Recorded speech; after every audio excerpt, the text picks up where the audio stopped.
जय हिंद दोस्तों। एग्ज़ाम की पॉइंट में एक बार फिर से आप सभी का स्वागत है।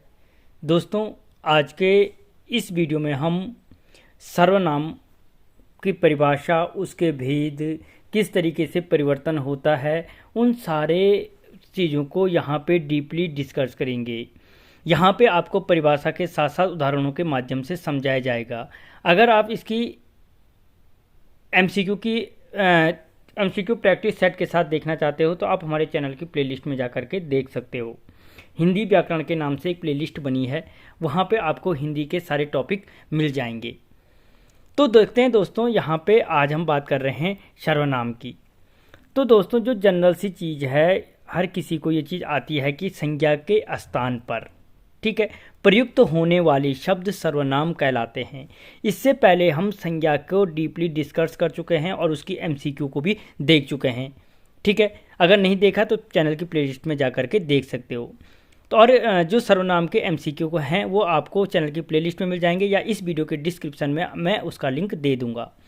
तो जो संज्ञा होती है, ठीक है, संज्ञा के स्थान पे जो प्रयुक्त होने वाले शब्द होते हैं वे शब्द क्या कहलाते हैं? सर्वनाम के कहलाते हैं, ठीक है। ये किसी भी संज्ञा के स्थान पर प्रयुक्त किए जा सकते हैं, इसलिए हर भाषा में इनकी संख्या थोड़ी ही होती है, ठीक है। अगर हम बात करें हिंदी में, तो हिंदी में अगर पूछा जाता है कि सर्वनाम कितने सर्वनाम होते हैं या हिंदी में सर्वनामों की संख्या कितनी होती है, तो याद रखना 11 सर्वनाम होते हैं हिंदी में। कौन कौन से हैं? मैं, हम, तू, आप, यह, वह, जो, कोई, कुछ, कौन, क्या, ठीक है। तो ये 11 सर्वनाम प्रयोग किए जाते हैं हिंदी में, ठीक है। सर्वनामों का प्रयोग संज्ञा के स्थान पर होता है, यानी हम सिंपल तरीके से बोल सकते हैं कि जो शब्द संज्ञा के स्थान पर प्रयुक्त होते हैं वे क्या कहलाते हैं? सर्वनाम कहलाते हैं, ठीक है। यानी संज्ञा के स्थान पर प्रयुक्त होने वाले शब्द क्या कहलाते हैं? सर्वनाम कहलाते हैं। इसलिए संज्ञा के समान ही कारक के कारण इनमें विकार या परिवर्तन होता है। यानी जो सर्वनाम है उनमें कारकों के कारण क्या होता है? विकार पैदा होता है। जैसे मैंने कहा था एक सर्वनाम था हम, मैंने अभी ऊपर बताया आपको हम क्या है? एक सर्वनाम है। अब देखो हम से क्या क्या बन रहे? हमने, हमको, हमसे, ठीक है, या मैं है, मैं से मैंने, मुझको, मुझसे। इस तरीके से जो सर्वनाम हैं वो 11 सर्वनाम, उनमें क्या होता है? विकार पैदा होता है, उनके रूप में परिवर्तन आता है, ठीक है। इसे भी संज्ञा की तरह एक वचन या बहुवचन का रूप दिया जा सकता है, किसको? सर्वनामों को, ठीक है। जैसे हम, एक, और हमको क्या हो गए? बहुवचन। तो इस तरीके से इनमें क्या हो जाता है? विकार पैदा हो जाता है। अगला जो भाग है दोस्तों, सर्वनाम के भेद। अगर पूछा जाता है कि प्रयोग के अनुसार सर्वनाम के कितने भेद हैं, तो याद रखना कितने भेद हैं? सर्वनाम के 6 भेद होते हैं। क्योंकि हमने इससे पहले संज्ञा देखी थी, तो संज्ञा के कितने भेद थे? 5 भेद थे, ठीक है। व्यक्तिवाचक, जातिवाचक, भाववाचक, समूहवाचक और द्रव्यवाचक। तो जो यहाँ पे सर्वनाम के भेद हैं, सर्वनाम के कितने भेद हैं? 6 भेद होते हैं। कौन कौन है वो भेद? अभी देखो, पहला है पुरुषवाचक सर्वनाम, दूसरा निश्चयवाचक सर्वनाम। दोस्तों आगे हम इसको डीपली देखेंगे कि पुरुषवाचक सर्वनाम कहाँ होगा, निश्चयवाचक सर्वनाम कहाँ होगा, अनिश्चयवाचक सर्वनाम तीसरा, चौथा संबंधवाचक सर्वनाम, पांचवा प्रश्नवाचक सर्वनाम, और अगर हम छठवां देखें तो निजवाचक सर्वनाम। यानी हिंदी में सर्वनामों की संख्या कितनी होती है? 11। लेकिन अगर सर्वनामों के भेद की बात करें तो कितने होते हैं? 6 भेद होते हैं, ठीक है। जबकि संज्ञा के कितने थे? 5 थे। जो अगला पहला है पुरुषवाचक सर्वनाम, ठीक है। सबसे पहले हम यहाँ पे देखेंगे कि पुरुषवाचक सर्वनाम क्या होता है। कि जब कोई व्यक्ति किसी अन्य व्यक्ति के लिए कोई बात कहता है, जहां पर क्या होगा? कोई व्यक्ति किसी अन्य व्यक्ति के लिए क्या कहेगा? कोई बात कहता है, ठीक है। तो वहां पे क्या होता है? पुरुषवाचक सर्वनाम होता है, ठीक है। तो मुख्य रूप से 3 वाचक प्रयुक्त होते हैं। यानी जब कोई भी व्यक्ति किसी के लिए बोलता है तो 3 वाचक प्रयुक्त होते हैं। कौन कौन? वक्ता, वक्ता मतलब जो बोलने वाला है, श्रोता यानी जो सुनने वाला है, और तीसरा होता है अन्य, जिसके बारे में कहा जाता है, ठीक है। यानी पुरुषवाचक सर्वनाम में मोस्टली 3 भाग हो सकते हैं कि वक्ता, श्रोता और अन्य, ठीक है। इसी के आधार पर हम बोल सकते हैं कि जो सर्वनाम कहने वाले, सुनने वाले या जिसके विषय में कहा जाए उसका बोध कराते हैं उन्हें पुरुषवाचक सर्वनाम कहते हैं, ठीक है, यानी जिस सर्वनाम में क्या होगा, कहने वाला होगा, सुनने वाला होगा, या जिसके विषय में कहा जाता है उसका बोध होता होगा, वहां पे क्या होगा, पुरुषवाचक सर्वनाम होगा। उदाहरण के माध्यम से आप आगे समझ जाओगे। तो जो पुरुषवाचक सर्वनाम है, मोस्ट इंपॉर्टेंट है, क्वेश्चन में पूछा जाता है कि पुरुषवाचक सर्वनाम के कितने भेद होते हैं, तो याद रखो 3 भेद होते हैं, उत्तम पुरुष, मध्यम पुरुष और अन्य पुरुष। कौन कौन से होते हैं, उत्तम पुरुष, मध्यम पुरुष और अन्य पुरुष। ठीक है, आगे इनकी परिभाषा आ जाएगी। पहली चीज बताई थी मैंने, पुरुषवाचक सर्वनाम का प्रथम है कि उत्तम पुरुष।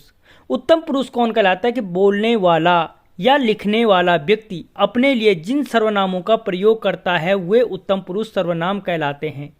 ठीक है, यानी बोलने वाला व्यक्ति, जैसे मैं बोल रहा हूं, ठीक है, मैंने क्या बोला, मैंने अपने लिए कौन सा सर्वनाम प्रयोग किया, मैं। लिखने वाला, मैं लिख रहा हूं, मैं।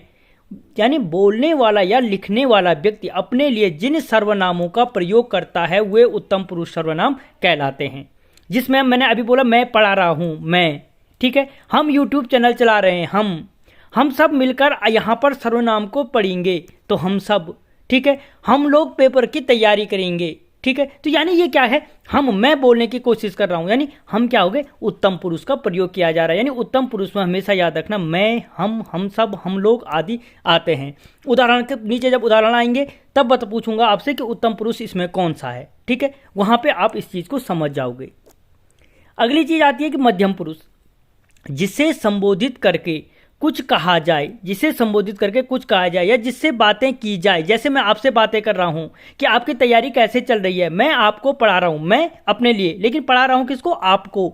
जिससे बातें की जाए या जिसके बारे में कुछ लिखा जाए, उनके नाम के बदले प्रयुक्त होने वाले सर्वनाम मध्यम पुरुष सर्वनाम कहलाते हैं।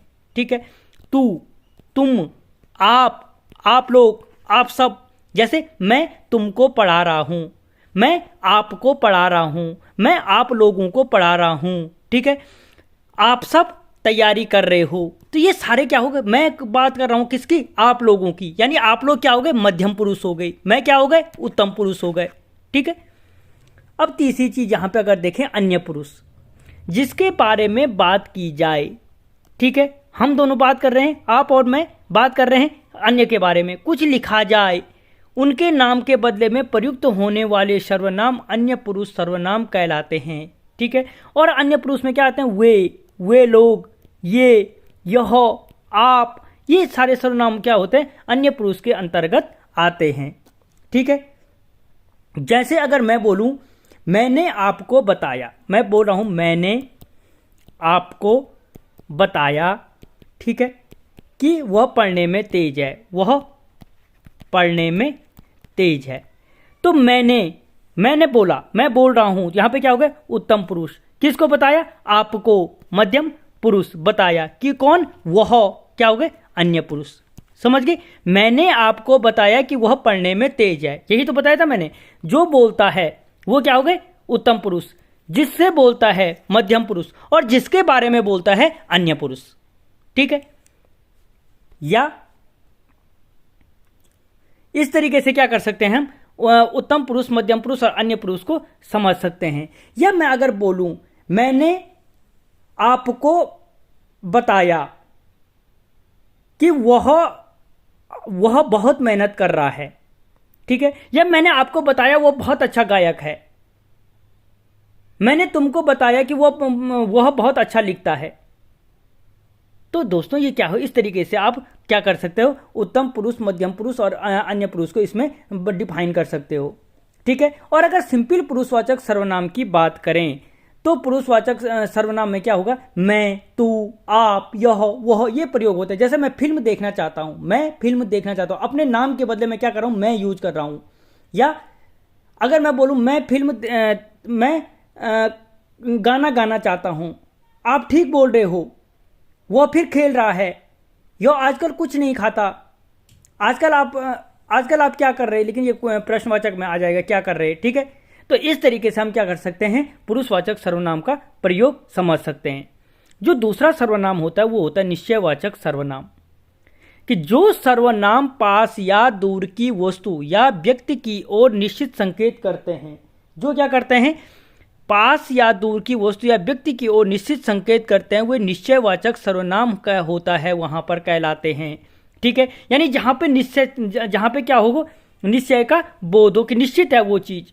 ठीक है, इसके मुख्य दो प्रयोग हैं, जैसे निकट की वस्तुओं के लिए यह, ये, और दूर की वस्तुओं के लिए वह और वे शब्द का प्रयोग होता है। जैसे अगर मैं उदाहरण से समझाऊं कि इस वर्ष भी उसी को पुरस्कृत किया जाएगा।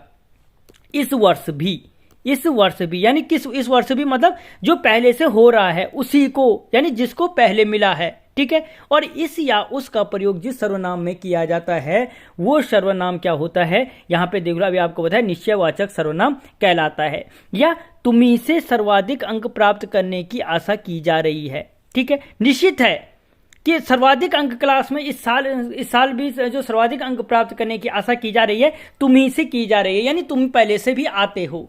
ठीक है, यानी पर्टिकुलर है कि तुम्ही से क्या हो रहा है कि निश्चित निश्चय का बोध हो रहा है। या मैं बोलूं वह विलायती कुत्ता है, विलायती कुत्ता है, फिक्स है कि यह कोई भला काम नहीं है, जो काम तुम करे भला काम नहीं है। वो कौन आ रहा है, फिर वो हो जाएगा। ठीक है, प्रश्नवाचक। ठीक है, या यह गाय है, निश्चित है कि यह क्या है, गाय है। ठीक है, यह मेरा पढ़ाने का तरीका है, यानी जहां पर निश्चय का बोध हो वहां पे क्या होता है, निश्चयवाचक सर्वनाम होता है। ठीक है, अगला आता है अनिश्चयवाचक सर्वनाम, कि जिस सर्वनाम के प्रयोग से किसी निश्चित प्राणी या वस्तु का बोध न हो। जहां पे क्या हो, निश्चित प्राणी या का बोध न हो, वे अनिश्चयवाचक सर्वनाम कहलाते हैं। अगर निश्चय का बोध हो तो निश्चयवाचक सर्वनाम, अगर निश्चय का बोध न हो तो अनिश्चयवाचक सर्वनाम कहलाता है। और यहाँ पे कोई और कुछ शब्द का प्रयोग किया जाता है। अगर क्वेश्चन बनता है कि कोई कुछ किस सर्वनाम का भेद है, तो अनिश्चयवाचक सर्वनाम का भेद है। किसका भेद है, अनिश्चयवाचक सर्वनाम का भेद है। जैसे कोई सर्वनाम का प्रयोग प्राय प्राणीवाचक सर्वनाम के लिए होता है। कोई तुम्हें बुला रहा है, कोई तुम्हें बुला रहा है। ठीक है, या कुछ सर्वनामों का प्रयोग वस्तु या अप्राणीवाचक के लिए भी होता है। कुछ सेब यहाँ पड़े हैं, अप्राणीवाचक है लेकिन कुछ का प्रयोग हो रहा है, कुछ सेब यहाँ पड़े हैं। या कहीं, किसी, कुछ आदि अनिश्चयवाचक सर्वनाम शब्द हैं। अनिश्चयवाचक सर्वनाम शब्द कौन कौन से हैं, कहीं, किसी, कुछ आदि क्या हैं, ये सब अनिश्चयवाचक सर्वनाम हैं। अगर मैं अन्य उदाहरण बोलूं, उसने कुछ खाया या नहीं। ठीक है, या उसने कुछ खाया या नहीं, उसने कुछ खाया है या नहीं। या कोई आ रहा है। ठीक है, या आपके घर पर कोई आया है, आपके घर पे कोई आया है। या कोई भिखारी जब दरवाजा पर आता है, कुछ दे दीजिए। ठीक है, या खाली बैठे हो, कुछ काम करो। ठीक है, और अगर तुम भी ढंग पढ़ रहे हो तो एक लाइक कर दो।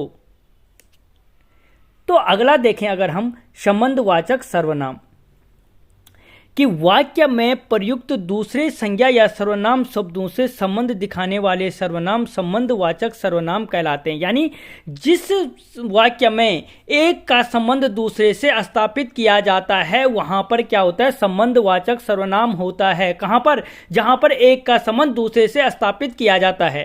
ठीक है, और जहां पर क्या होगा, अगर पहचान के लिए बोलूं, जो, सो, जिसने, उसने, जहां, वहां आदि भी क्या है, संबंधवाचक सर्वनाम के शब्द हैं, जहां पर ये शब्द प्रयोग किया जाएगा। देखो, जैसे उदाहरण, जो सोएगा वो सो खोएगा, यानी जो सोएगा कौन, जो, और वही क्या करेगा, खोएगा। एक दूसरे से संबंध स्थापित किया जा रहा है। जो करेगा सो भरेगा, जिसकी लाठी उसकी भैंस, जो सत्य बोलता है वह नहीं डरता, जो सत्य बोलता है वो नहीं डरता। वह कौन है जो हंस रहा है, वह जो है सो है। ठीक है, तो इस तरीके से जहां पर दो का संबंध आपस में स्थापित किया जाए वहां पर संबंधवाचक सर्वनाम होता है।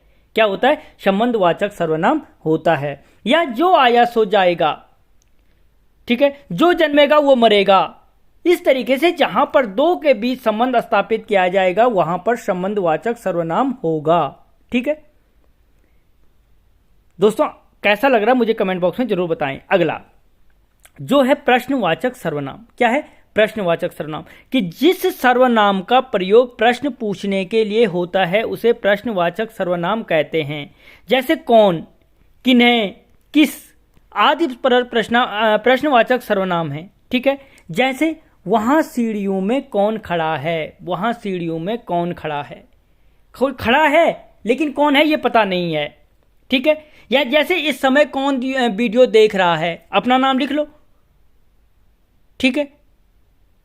आज तुमने क्या खाया, खाया लेकिन क्या खाया पता नहीं, क्या पूछ रहा है, क्वेश्चन किया जा रहा है, क्या खाया। कल तुम किससे बात कर रहे थे, कल तुम रात को किससे बात कर रहे थे, ठीक है।